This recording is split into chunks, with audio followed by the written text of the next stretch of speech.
আসসালামু আলাইকুম ওয়া রাহমাতুল্লাহ।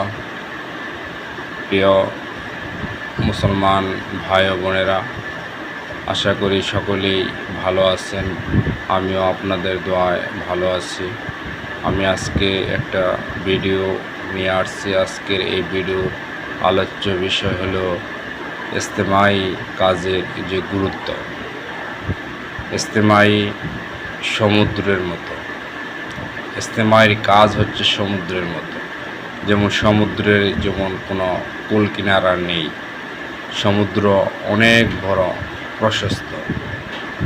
এত বড় হচ্ছে ইজতেমাই আমল, এবং ইনফরাদি আমল হচ্ছে সে সমুদ্রের মধ্যে, পানির মধ্যে যদি একটা সুই, সামান্য একটা সুই পরিমাণ যে পানি হবে, সেটাই হচ্ছে ইনফরাদি কাজ।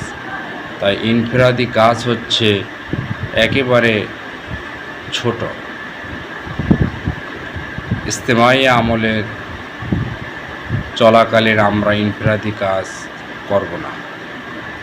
ইজতেমাই আমলে আমাদের সকলে ইজতেমাই আমলে এহতেমামের সাথে আমল করা। এক দুইজন এতে অবহেলা করলে সকলের উপরেই এই ফল ভোগ করতে হয়।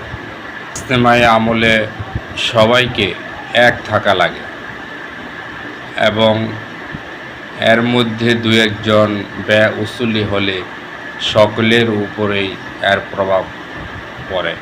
সুতরাং আমরা যে ইজতেমাই আমলের যে কাজের গুরুত্ব, এটা আমরা সকলেই জানব এবং আমরা এটা পালন করব। তাহলে আমরা ইজতেমাই আমলের যে সওয়াবটা আমরা অবশ্যই পাব। সকলকে ধন্যবাদ জানিয়ে আমি এখানেই শেষ করছি।